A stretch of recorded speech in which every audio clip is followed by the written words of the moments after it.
साथियों, आपका एक बार पुनः हार्दिक अभिनंदन। हमारे YouTube चैनल पर हम अब मनोविज्ञान को सतत करते हैं।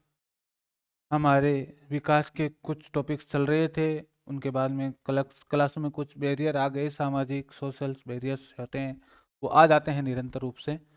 तो उनको हम देखना चाहेंगे, इनमें कौन कौन से बैरियर आए और किस तरीके से अब हमें कक्षाएं हैं वो निरंतर करनी है, तो ये देख पाएंगे हम। तो ये ध्यान देना। आज जिस टॉपिक्स में मैं चर्चा करना चाहता हूं वह है बालकों में नैतिक विकास। बालकों में नैतिक विकास।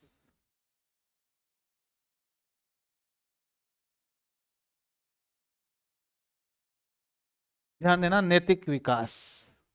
ये नैतिक विकास होता है क्या? ऐसा पहले तो नैतिक विकास क्या होता है ये ध्यान देना।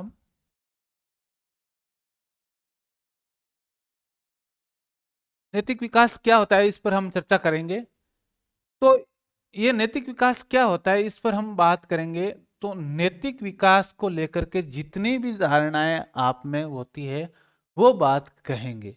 जैसे मैं मान लिया जाए किसी भी जगह जाकर के बात करूं भोजन के रुझान को लेकर के,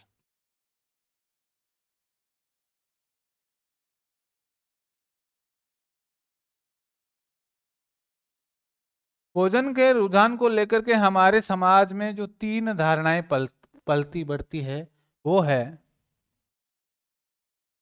शाकाहारी,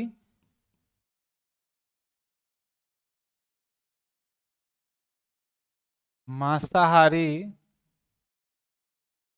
और एक चलती है अंडाहारी।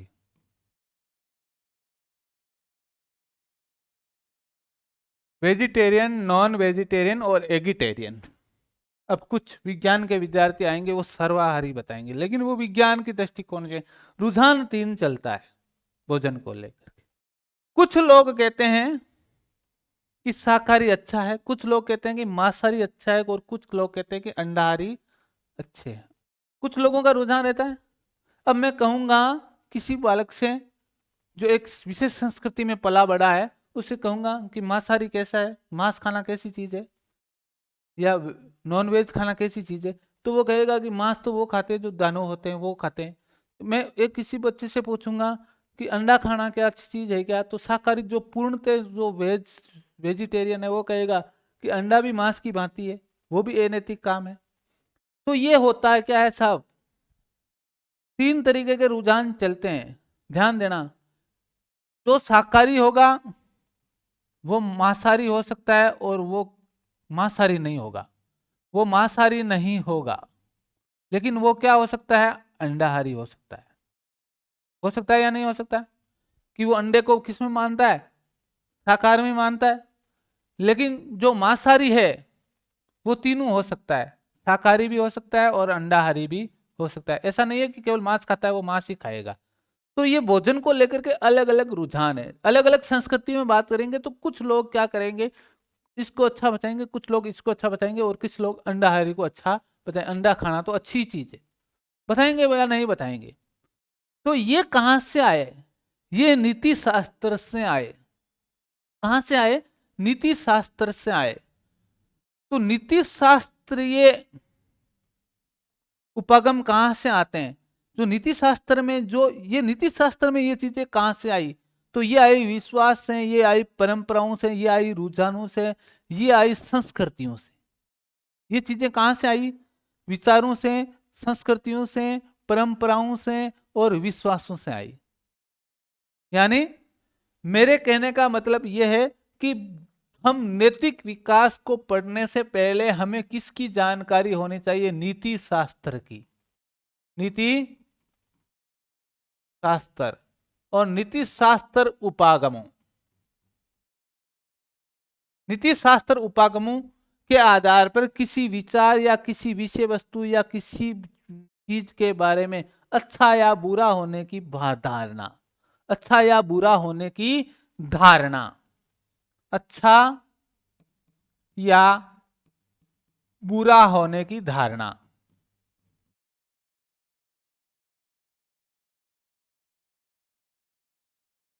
क्या कहलाती है? नैतिकता कहलाती है।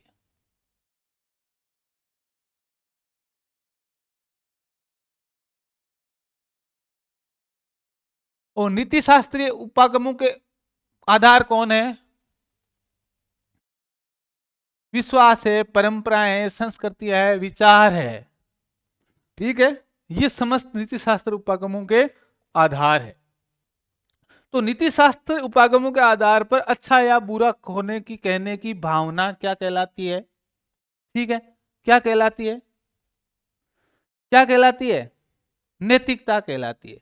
अब कोई विषय वस्तु क्या हो सकती है? या तो अनैतिक होगी, या क्या होगी? वो नैतिक होगी, या क्या होगी? निनैतिक होगी। ये व्यक्तिगत धारणा है। ऐसा ध्यान देना, ये क्या है? एक व्यक्तिगत धारणा है। या तो अनैतिक होगी या नैतिक होगी, या अब मान लिया जाए मैं बात करता हूं किसी चीज पर, तो नैतिकता तीन प्रकार की होती है, नैतिक विकास तीन प्रकार की होती है, अनैतिक, नैतिक और निनैतिक। अब मैं किसी बालक से पूछूंगा कि शाकाहारी खाना अच्छा है या नहीं है, ध्यान देना, मांस खाना अच्छा है या बुरा, तो एक विशिष्ट संस्कृति से जुड़ा हुआ बालक कहेगा कि अच्छी चीज है। अपनी व्यक्तिगत धारणाओं के आधार पर, यानी अपने नीति शास्त्रीय उपागमों के आधार पर वो अच्छा कह रहा है। लेकिन दूसरी संस्कृति के बालक से मैं पूछूंगा, या दूसरी विचारधारा के मैं बालक से पूछूंगा, तो वो कहेगा कि मांसाहार खाना अच्छा है, और दूसरा कहेगा, दूसरी विचारधारा वाला कहेगा कि मांसाहार खाना क्या है? बुरी चीज है। यहां ध्यान देना इस चीज को। यदि मान लिया जाए पश्चिमी देशों में पूछेंगे हम बात को, तो यहां पर भारत में क्या होता है? भारत में क्या होता है? मदिरा पीने वाले को अक्सर सोमरस पीने वाला कह करके उपमा देते हैं। लेकिन पश्चिमी देशों में मदिरा पीना क्या माना जाता है? अच्छी बात माना जाता है। तो यही बात है। तो अनैतिक का अर्थ है जो क्या हो? नीति शास्त्रीय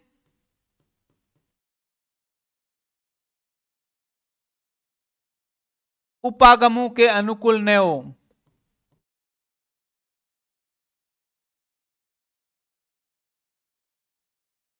वो बात हो गई अनैतिक। यानी जो विश्वास, धर्म, परंपरा आदि के अनुसार क्या होती हो, सीट नहीं बैठती हो, वो बात होगी अनैतिक। जो नीति शास्त्रीय उपागमों के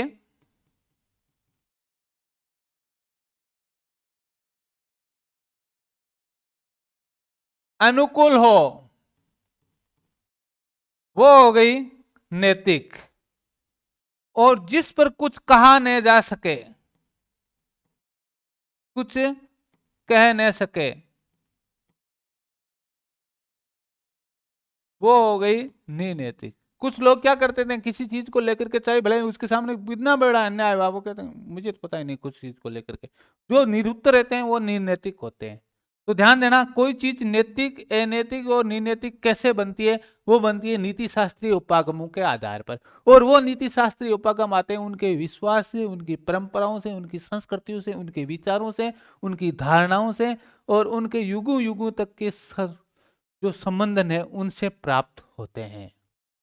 ठीक है, तो ये बात हो गई साहब। अब कोई भी कथन है, कोई भी कथन है, वो न तो पूर्णतः नैतिक होता है और न ही पूर्णतः अनैतिक होता है। ठीक है, जैसे मान लिया जाए चुराना, किसी चीज को चुराना, तो चुराने में कुछ लोग कहेंगे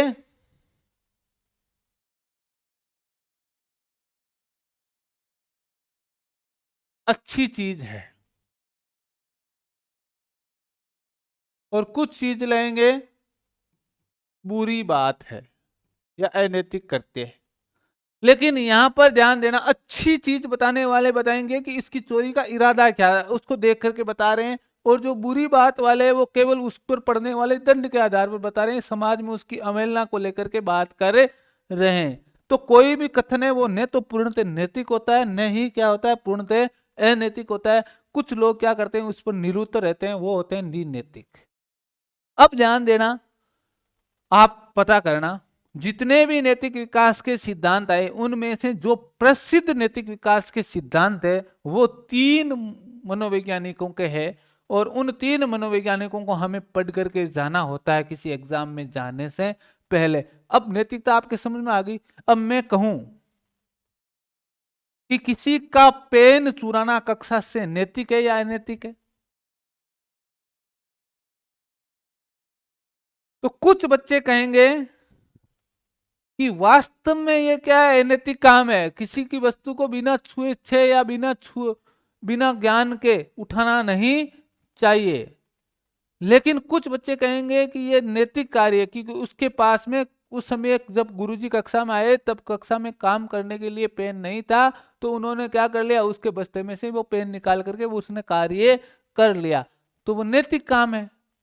तो मैं कह नहीं सकता कि कोई भी कथन पूर्ण रूप से नैतिक होता है या अनैतिक होता है। आप देख लीजिए, कुछ लोग जो वरमाला पहनाने का कार्य होता है सामाजिक परंपराओं में, हमारे विवाह में, तो कुछ लोग तो उसको अच्छा बताते हैं और कुछ लोग बुरा बताते हैं। तो ये क्या होती है, ये सिर्फ बात होती है नीति शास्त्रीय उपागमों की। यानी आप अपने अनुसार नैतिकता क्या है, एक व्यक्तिगत नीति शास्त्रीय उपागमों के आधार पर दिया गया निर्णय है। व्यक्तिगत नीति शास्त्रीय उपागम, मैं उस मान्यता को मानता हूं तो मैं मेरे अनुसार दूंगा, और मेरे के अलावा कोई दूसरा आदमी यदि किसी दूसरी मान्यता को मानता है तो उसके अनुसार वो जवाब देगा। तो ये होती है नैतिकता, ये होती है नैतिकता या इथिक्स होती है। ठीक है, और इसी के आधार पर बनते हैं। तो व्यक्ति कितने प्रकार से हो सकता है, नैतिक, अनैतिक और नीनैतिक। ठीक है, अब देखो एक कथन आपको ध्यान में रखना है, वो इंपॉर्टेंट है सब। बालक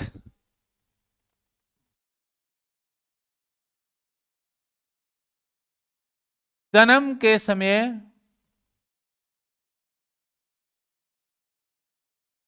न तो नैतिक होता है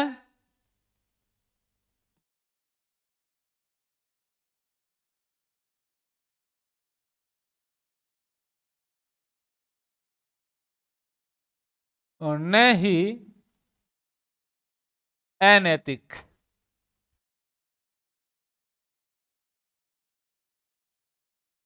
ये ध्यान देना, बालक जन्म के समय न तो नैतिक होता है और न ही अनैतिक। तो क्या होगा, बालक जन्म के समय नीनैतिक होगा। इसको क्या बोलेंगे, नीनैतिक बोलेंगे, नीनैतिकता। बालक जन्म के समय कैसा होता है, नीनैतिक होता है।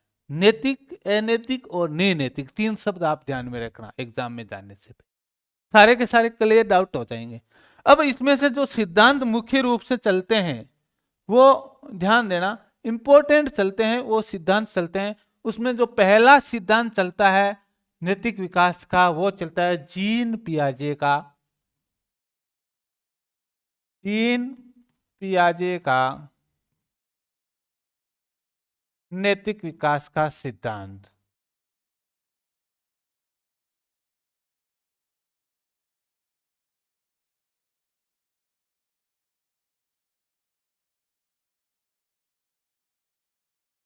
दूसरा चलता है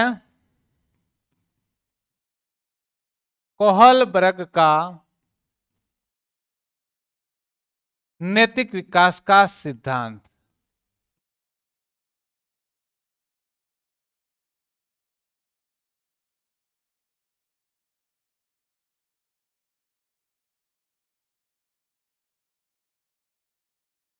और तीसरा चलता है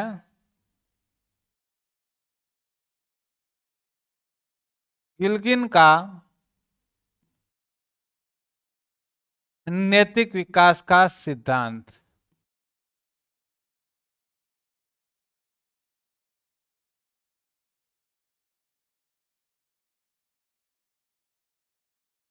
इसके जो आधार होते हैं वो अलग अलग होते हैं सब। इसका आधार होता है नैतिक चिंतन।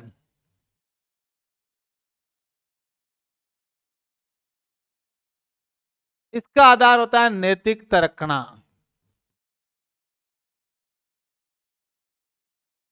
और इसका आधार होता है नारीवादी चिंतन।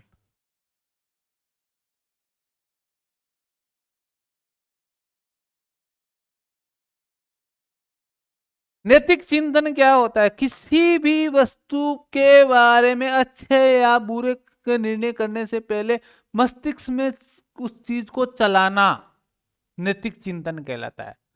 कि जो बच्चों में जो नैतिक विकास होता है वो संज्ञानात्मक या नैतिकता का नैतिक चिंतन के आधार पर होता है या संज्ञानात्मक चिंतन के आधार पर होता है। कौन कहता है?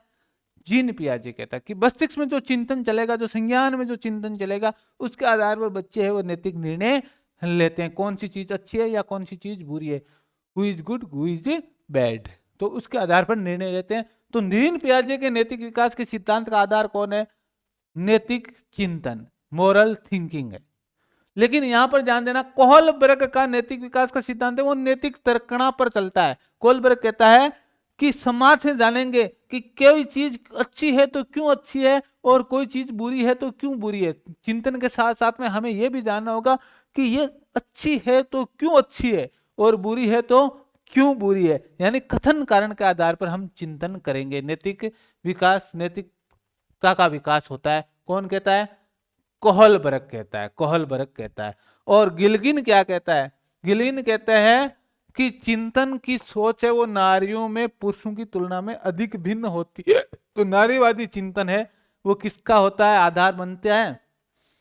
किसका आधार बनता है? गिलगिन का आधार बनता है। अब गिलगिन नारीवादी थिंकिंग थी, इसने कहा कि कोलबर्ग और जीन पियाजे ने पुरुषों पर आधारित नैतिक विकास का सिद्धांत दिया है या लैंगिक पूर्वाग्रह से ग्रसित है, इसमें स्त्रियों के विचारों का ध्यान नहीं रखा गया है। ये कौन कहती है? गिलगिन महोदया कहती है, गिलगिन महोदया कहती है। अब ध्यान देना, कल आज मैं सुबह कोई स्टेटस देख रहा था तो वहां पर एक स्टेटस में इस तरीके का वीडियो चला कि महिलाओं की थिंकिंग को हर कोई नहीं पहचान पाता है। महिलाएं के चेहरों पर जो होती है वो चीजें, उनको हर कोई नहीं पहचान पाता। किसी एक महिला ने ही लगा रखा था, महिला मित्र ने ही लगा रखा था। तो मैं देख करके अचंभित हुआ कि किद की भावनाओं को कौन नहीं पहचान पाता है। जिनके चोट लगी है वो तो आपकी भावनाएं पहचान लेगा, जो इन परिस्थितियों से ही नहीं गुजरा है वो आपकी भावनाओं को कैसे पहचान पाएगा। तो ये सिर्फ महिला और पुरुष वाला नहीं है भावना पहचानने का मामला। पुरुष भी उतनी अच्छाई से भावनाएं पहचानते हैं और महिलाएं भी उतनी अच्छाई से भावनाएं पहचानते हैं, बेशक उनका उन भावनाओं से क्या मिलाओ, वास्ता हुआ हो कभी न कभी, तब जाकर के ये भावना को पहचान पाते हैं। वरना तो क्या, जिनको भावनाओं का कभी पता ही नहीं वो तो क्या भावनाएं। और हमारे जैसे कुछ लोग ऐसे होते हैं जो भावनाओं से ऊपर उठ चुके हैं, जिनकी इमोशनल इंटेलिजेंस इतनी अधिक हो गई है कि वो भावनाओं को अपने दिमाग में धरने ही नहीं देते हैं। तो उन लोगों के लिए भी भावनाएं क्या बदलता लगती है। कुछ लोग ऐसे होते हैं जो भावनाओं के संतुलन में जीते हैं, कुछ लोग ऐसे होते हैं जो भावनाओं से ऊपर उठ जाते हैं। तो आपसे मेरी रिक्वेस्ट है कि आप इन भावना वाले चक्कर में, भावना के चक्कर में अपने भावी भविष्य को बर्बाद नहीं करें। ये भावनाएं चलेगी, आप जब अच्छे पद पर होंगे तभी ये भावनाएं चलेगी। तो इन भावनाओं के चक्कर में अपने भावी भविष्य को नुकसान में मत डालो और इन भावनाओं से ऊपर उठ करके 5 या 6 महीने अध्ययन करो निरंतर। और वो भी क्या करो, कछुआ चाल से ही करो लेकिन निरंतर करो। लेकिन भावनाओं को आगोश में मत घोलो अपने भावी भविष्य। ये दूंद है, भावनाओं की दूंद है, वो आपको कुछ भी राह नहीं दिखने देगी। और ये भावनाएं यहीं की यहीं रह जानी है। कल कुछ कुछ नई भावनाएं आएगी, उसके बाद में नई भावनाएं आएगी। ये भावनाओं का खेल हमेशा चलता ही रहेगा। अब देखते हैं हम जीन पियाजे का नैतिक विकास का सिद्धांत। जीन पियाजे का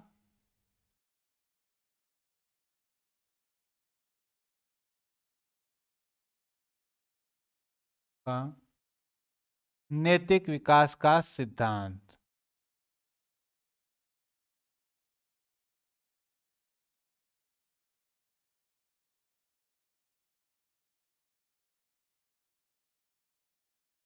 सिद्धांत। वेरी इंपॉर्टेंट, बहुत ही इंपॉर्टेंट चीज है और इतनी अधिक महत्वपूर्ण चीज है कि आपको इसके बारे में ध्यान होना ही होना चाहिए। नैतिक विकास के सिद्धांत पहले से पहले जीन पियाजे के आधार कथनों को पढ़ते हैं। जीन पियाजे के अनुसार नैतिक विकास का आधार संज्ञानात्मक चिंतन या नैतिक चिंतन होता है। ठीक है, तो लिखो, जीन पियाजे के अनुसार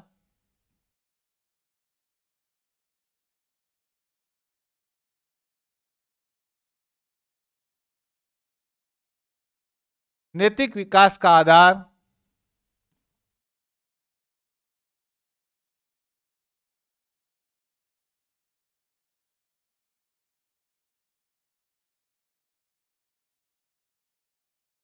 बालकों में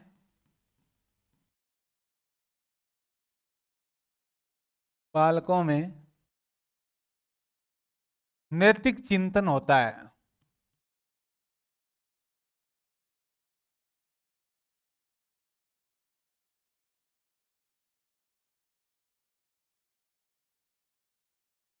अर्थात कहूं को संज्ञानात्मक चिंतन, संज्ञानात्मक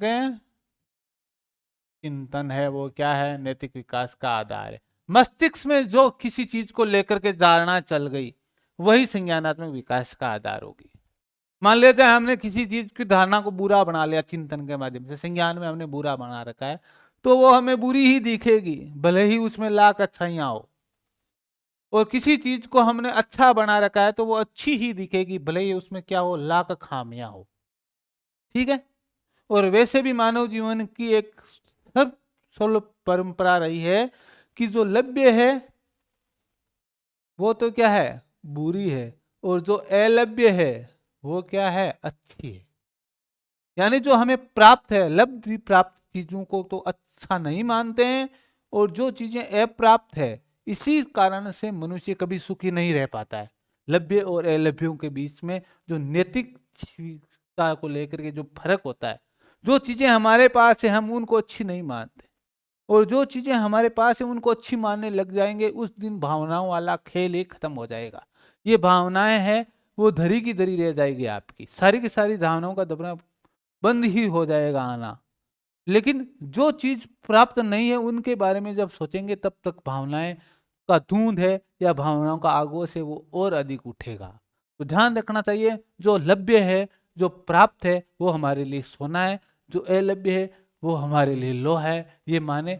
जबकि लोग उल्टा मानते हैं कि जो प्राप्त है उसको तो लोहा मान बैठते हो, और जो नहीं प्राप्त है उसको आप सोना मान बैठते हो। इसी कारण से, क्योंकि आपने एक संज्ञानात्मक चिंतन बना ली, संज्ञानात्मक धारणा बना ली। जीन पियाजे कहता है कि आपने संज्ञान में ये बना रखा है इस चीज को, और इस धारणा को आप तोड़ दो, उस दिन से आपकी सारे के सारे भावनात्मक खेल खत्म हो जाएंगे। आपकी कोई भी चीज दुनिया की बुरी नहीं लगेगी और कोई भी चीज आपको अच्छी नहीं लगेगी।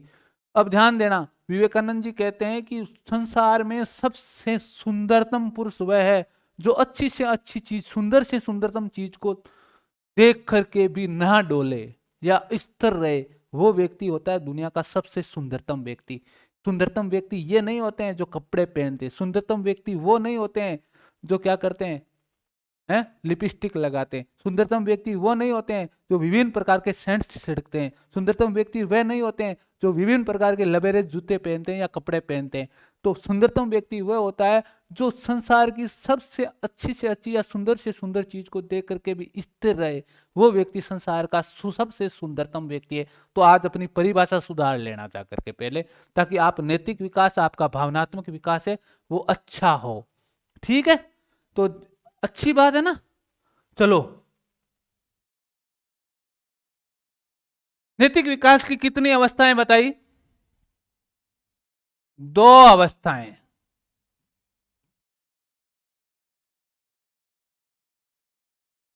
2 अवस्थाएं किसने बताई, जीन पियाजे ने।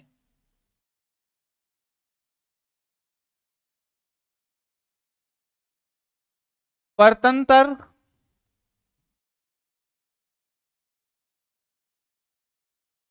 नैतिक विकास की अवस्था,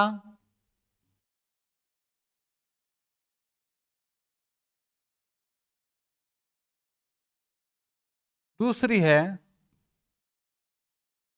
स्वतंत्र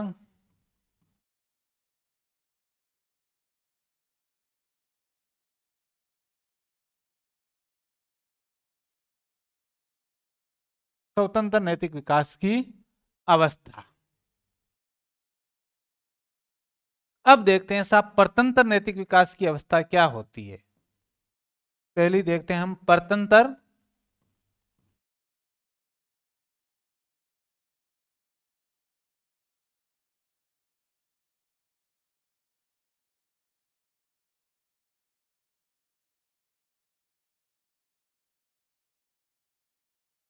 परतंत्र नैतिक विकास की अवस्था। जन्म से 8 या 9 साल की अवधि तक यह रहती है परतंत्र विकास की अवस्था। जन्म से 8 या 9 साल की अवधि तक यह रहती है परतंत्र विकास की अवस्था।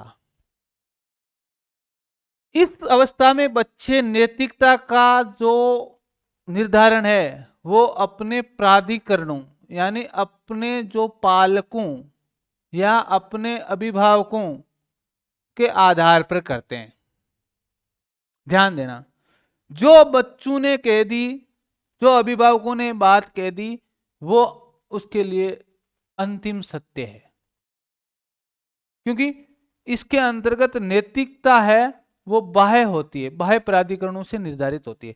जैसे मान लिया जाए माँ बाप ने कह दिया कि दूसरों की चीज चुराना बुरी बात है, तो वो धारणा निश्चित रूप से बनेगी और बालकों के अंदर दूसरी को चीज चुराने पर वो क्या करेंगे, हमेशा हमेशा के लिए उसके लिए अनैतिकता बनी रहेगी। तो ध्यान देना, इस अवस्था में बच्चा ये सोचता है कि जिस कार्य को करने पर दंड मिलता है, इस कार्य को करने पर दंड मिलता है, वो तो होता है अनैतिक। और जिसको करने पर पुरस्कार या कोई प्रतिक्रिया नहीं मिलती है, वो होता है नैतिक। यानी मेरे कहने का मतलब क्या है कि वो मानते हैं कि जो अभिभावकों ने कह दिया, जो बाह्य प्राधिकरणों ने कह दिया, जो अभिभावक है, टीचर्स है या समाज के बड़े बुजुर्ग लोग हैं, उन्होंने कह दिया, वही चीज क्या है, नैतिक है। उसके अलावा, उनके अलावा उसका जो काम करेंगे वो काम है वो क्या है, अनैतिक है। अर्थात उस पर हमें क्या मिलेगा, दंड मिलेगा। यानी ध्यान देना, इस अवस्था में बच्चे क्या करते हैं? दंड से बचने की कोशिश में रहते हैं कि जिस कार्य में दंड मिलता है उसको तो बोलते हैं अनैतिक, और जिस कार्य में उसको पुरस्कार या कोई प्रतिक्रिया नहीं मिलती है उसको बोलते हैं नैतिक। ठीक है, तो ध्यान देना, इस अवस्था में बच्चे क्या क्या सोचते हैं वो देखते हैं हम। तो प्रायत नैतिकता की अवस्था हम पढ़ रहे हैं, प्रायत नैतिकता की अवस्था, प्रायत नैतिकता की अवस्था पढ़ रहे हैं। अब इसमें बच्चे क्या सोचते हैं कि नैतिक नियम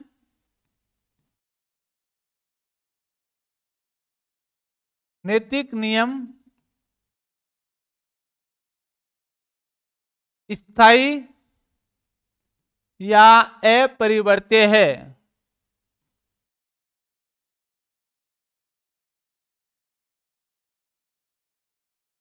अपरिवर्त्य हैं। इनके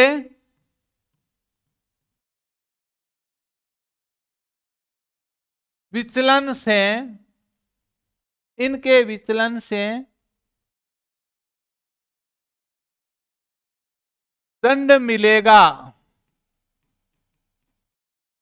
यानी इनमें छेड़छाड़ से क्या मिलेगा, दंड मिलेगा। नैतिक नियम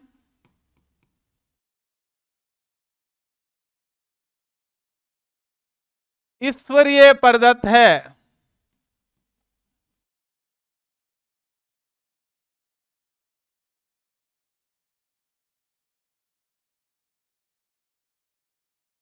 अतः यह लोच विहीन है। लोच विहीन है अर्थात इनमें जरा सा भी बदलाव नहीं किया जा सकता, लोच विहीन है। ध्यान देना, इसमें बच्चे मानते हैं कि ये जो नैतिक नियम है जो ईश्वरीय प्रदत्त है, या जो बच्चों ने कह दिया है, जो अभिभावकों ने कहा है, वो ईश्वर से कहा है। तो नैतिकता क्या होती है? बाह्य प्राधिकरण केंद्रित होती है। नैतिकता नैतिकता बाह्य प्राधिकरण पर आधारित होती है। प्राधिकारी पर आधारित होती है।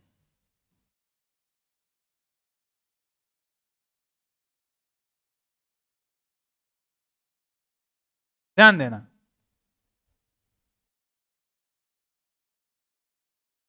नैतिक नियम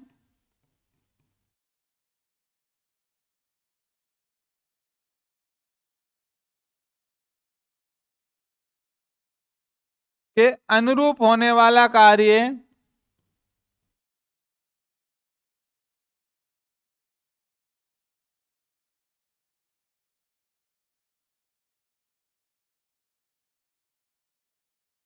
करने में रुचि रखते हैं, जबकि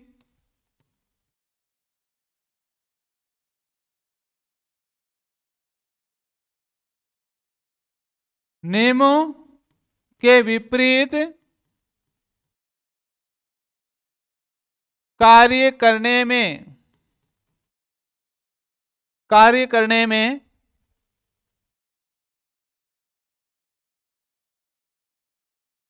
अलगाव दिखाते हैं, यानी बसते हैं। यहां ध्यान देना, यहां पर बच्चे मानते हैं कि मुझे ईश्वर के द्वारा या मुझे भगवान के द्वारा या माता पिता के द्वारा यदि मैं गलत काम करूंगा तो मुझे ईश्वर के द्वारा या भगवान के द्वारा या माता पिता के द्वारा मुझे क्या किया जाएगा? दंडित किया जाएगा। ध्यान देना, कभी कभी आपने देखा होगा अधिकतर माएँ कहती है कि कल झूठ बोला था इसलिए तेरे आज बुखार चढ़ गया। तो बुखार से बचने के लिए उन्होंने कहता है कि बुखार, झूठ बोलने से क्या मिला है? ये मुझे बुखार रूपी दंड मिला है। और हमारे प्राचीन समय में ये धारणा भी चलती थी कि बहन को नहीं पीटना चाहिए, नहीं तो क्या होता है, बहन को पीटने पर या महिला को पीटने पर क्या होते हैं, उसके हाथ क्या उग जाते हैं, सिंतरियों में या सीढ़ियों में उग जाते हैं। जो घास होती है ना, स्थायी घास होती है, मरुस्थल की एकमात्र स्थायी घास होती है सीढ़ियाँ। सीढ़ियाँ, उस सीढ़ियों में उग जाएंगे घास, स्थायी घास होती है, जिसको ये दोनों टाइमों में रहती है स्थायी घास, लगभग ये सभी समयों में पाई जाती है। तो ध्यान देना, एक मात्र स्थायी घास होती है सीढ़ियाँ। तो वो कहते थे प्राचीन समय में कि आपको बहन या किसी महिला मित्र को पीटा तो आपके हाथ है वो किस में उग जाएंगे? सीढ़ियों में उग जाएंगे। तो इस तरीके की धारणा है बच्चों कुछ अवस्था में रखते हैं, प्रायत नैतिकता की अवस्था में रखते हैं, और ये मानते हैं कि जो बुजुर्गों ने या जो बड़े बुजुर्गों ने या जो बड़े बूढ़ों या माता पिता या जो गुरुजनों ने कह दिया वही सत्य है, वही अच्छा है। तो उन्होंने अच्छा कह दिया तो वो अच्छा है, और उन्होंने बुरा कह दिया तो वो बुरा है। और किस आधार पर अच्छा व बुरा मानते हैं? कि यदि किसी पर डांट पड़ती है या किसी पर दंड मिलता है किसी कार्य पर, तो बच्चे उसको हमेशा हमेशा के लिए अनैतिक मान बैठते हैं। जबकि बच्चे जिन पर डांट नहीं पड़ती है, जिन पर पुरस्कार दिया जाता है, जिन पर शाबाशी दी जाती है, उन पुरस्कारों को वो हमेशा हमेशा के लिए वो क्या मान बैठते हैं? नैतिक मान बैठते हैं। ठीक है, नैतिक मान बैठते हैं। अब मान लिया जाए तो इससे क्या होता है, बच्चों के अंदर क्या होती है? दबाव की नैतिकता पैदा होती है। तो इस अवस्था को हम क्या कहते हैं? प्रयत नैतिकता की अवस्था, दबाव की नैतिक अवस्था, क्या कहते हैं? दबाव की नैतिक अवस्था, या अंकुश की नैतिक अवस्था भी कहते हैं। और ये इस अवस्था में बच्चे मानते हैं कि नियमों में क्या किया जा सकता है, जरा भी फेरबदल नहीं किया जा सकता है, अर्थात नियम परिस्थितियों के अनुसार बदलते नहीं है, अतः इसे नैतिक निरपेक्षता की अवस्था कहते हैं। क्या कहते हैं? नैतिक निरपेक्षता की अवस्था कहते हैं, अवस्था कहते हैं। ठीक है, यानी इसके अंतर्गत जो भी कार्य किसी कार्य को अच्छा बता रहा है तो उस कार्य के परिणाम के आधार पर बता रहा है, अच्छा या बुरा। कि दंड मिलता है तो वो बुरा है, और पुरस्कार या कोई प्रतिक्रिया नहीं आती है तो वो अच्छा है। यानी परिणामों के आधार पर नैतिकता तय हो रही है, न कि उस कार्य के इरादे के आधार पर। ठीक है, तो अगली अवस्था आती है, कौन सी अवस्था आती है? स्वायत्त नैतिकता की अवस्था। स्वायत्त नैतिकता की अवस्था, स्वायत्त नैतिकता की अवस्था, वेरी इंपॉर्टेंट। स्वायत्त नैतिकता की अवस्था, स्वायत्त नैतिकता की अवस्था। स्वायत्त नैतिकता की अवस्था होती है 9-10 साल से लेकर के आगे के वर्षों तक जीवन के। ठीक है, ध्यान देना। इस अवस्था में बच्चों के अंदर नैतिकता है वो बाह्य आंतरिकरण शुरू हो जाता है, मतलब बाह्य जो कहा वो चीज को सोचना नहीं है, इसमें नैतिकता का आंतरिकरण शुरू हो जाता है। बच्चे अंदर ही अंदर क्या करते हैं, उस चीज के बारे में चिंतन करना शुरू कर देते हैं कि अच्छी है या बुरी है। पहले तो जो बाहर कह दिया, जो ईश्वरीय प्रदत्त है बातें उनको कह दी, उनको मान लिया। अब बच्चा क्या करना शुरू कर देता है, नैतिकता का आंतरिकरण शुरू कर देता है। नैतिकता का आंतरिकरण किस अवस्था में शुरू होता है? ये स्वायत्त नैतिकता की अवस्था में शुरू होता है। तो बच्चा अंदर ही अंदर सोचने लगता है, अच्छा है तो क्यों अच्छी है, बुरी है तो क्यों बुरी है। अर्थात ये सोचता है कि जो नियम या जो कथन, जो बातें अच्छी या बुरी बताई गई थी वो वास्तव में अच्छी है तो क्यों है, और बुरी है तो क्यों है, उसके बारे में सोचना शुरू कर देता है। अर्थात ये सोचता है कि बच्चा ये सोचता है कि कोई भी नैतिक नियम या कोई भी नैतिक विचार क्या है, स्थायी नहीं है। उनको आवश्यकता के अनुसार क्या किया जा सकता है, बदला जा सकता है। तो इस अवस्था में, इस अवस्था में, इस अवस्था में बालकों की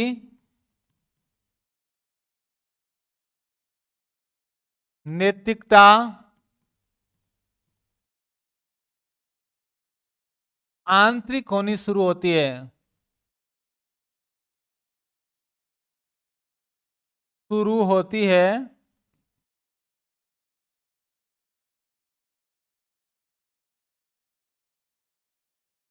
अतः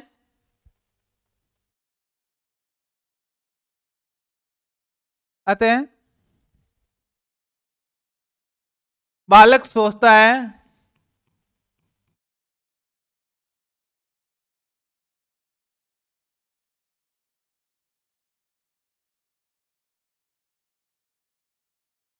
नैतिक विचार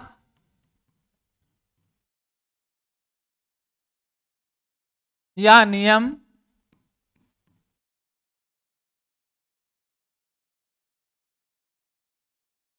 अस्थायी है,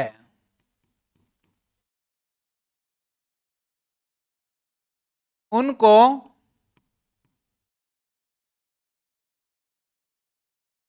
आवश्यकता अनुसार बदला जा सकता है।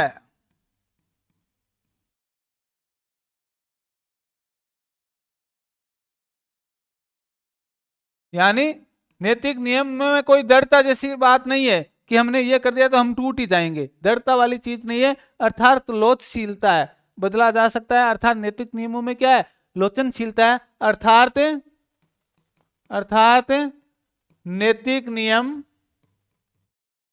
नैतिक नियम लोचशील या प्रत्यास्थ है, प्रत्यास्थ है। यानी इनमें बदलाव किया जा सकता है आवश्यकता के अनुसार। ठीक है, अब मान लिया जाए, एक बात के माध्यम से मैं आपको कहना चाहूंगा कि मान लिया जाए किसी दिन बच्चे ने क्या किया, पहले दिन कक्षा में किसी बच्चे की कॉपी या कोई नोटबुक चुराई, और उस बच्चे को दूसरे दिन क्या हो गया, बुखार हो गया। तो एक जो स्वायत्त नैतिकता का व्यक्ति है और एक जो प्रयुक्त व्यक्ति का बच्चा है, वो उस पर अलग अलग विचार देगा। कैसे देगा, ध्यान देना। स्वायत्त नैतिकता वाला बच्चा तो कहेगा कि इन्होंने कपड़े सही तरीके से नहीं पहने थे, ये कल क्या गया था, बिना स्वेटर के स्कूल गया था, इसलिए क्या किया, लग गई है, बुखार लग गई है। लेकिन एक प्रयुक्त नैतिकता का बालक है जिन्होंने कक्षा में उस व्यक्ति की कॉपी चुराते हुए देखा है, दूसरे साथी की कॉपी चुराते हुए देखा है उस व्यक्ति को, तो वो कहेगा कि इसके बुखार इसलिए आया है कि कल उसने क्या की थी, उस मनीष की कॉपी को चुराया था, इसलिए क्या हुआ है, रवीश को बुखार हुआ है। तो ये ध्यान देना, बच्चा परिणामों के आधार पर, नियत नियमों के आधार पर यदि व्याख्या करता है तो वो तो होता है प्रयुक्त नैतिकता का अवस्था। और किसी कार्य के इरादे और संपूर्ण तर्कना करके यदि बच्चा क्या कर रहा है, किसी कार्य को अच्छा या बुरा बता रहा है, तो वो होता है स्वायत्त नैतिकता की अवस्था। यानी कोई भी नियम पूर्णतः दृढ़ नहीं होता है और न ही कोई नियम क्या होता है, स्थायी होता है। नियमों में आवश्यकता के अनुसार क्या किया जा सकता है, बदलाव किया जा सकता है। जब चाहे तब हम क्या कर सकते हैं, बदलाव कर सकते हैं। अब ध्यान देना, स्वायत्त नैतिकता और प्रयुक्त नैतिकता। झूठ बोलना, जैसे मान लिया जाए किसी के क्या था, बुखार था, और बुखार के कारण से वो क्या कर पाया, घर पर कुछ बनाया गया चीज है वो नहीं खा पाया, और उसने ये कह करके किसी अनभिज्ञ व्यक्ति को स्कूल में ये कह करके खा ली चीज, वो चीज कि मेरे बुखार नहीं है, तो वो क्या है, स्वायत्त नैतिकता की अवस्था में है।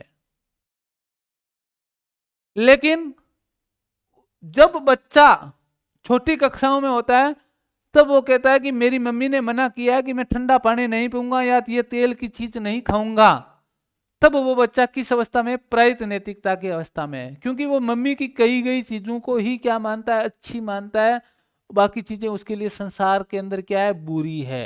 यानी जो बाह्य चीजें कही गई है, तो इसमें बच्चा क्या करता है, अच्छी वे चीजें, कही गई चीजें अच्छी या बुरी चीज वो कथन के आधार पर नहीं मानता है, जबकि तर्कना के आधार पर मानना शुरू कर देता है। ठीक है, तो इस तरीके से हमारी आज जीन पियाजे की नैतिक अवस्था का ये सिद्धांत है वो कंप्लीट होता है। अब हम कल से पढ़ेंगे कोहलबर्ग को। धन्यवाद, सुप्रभात।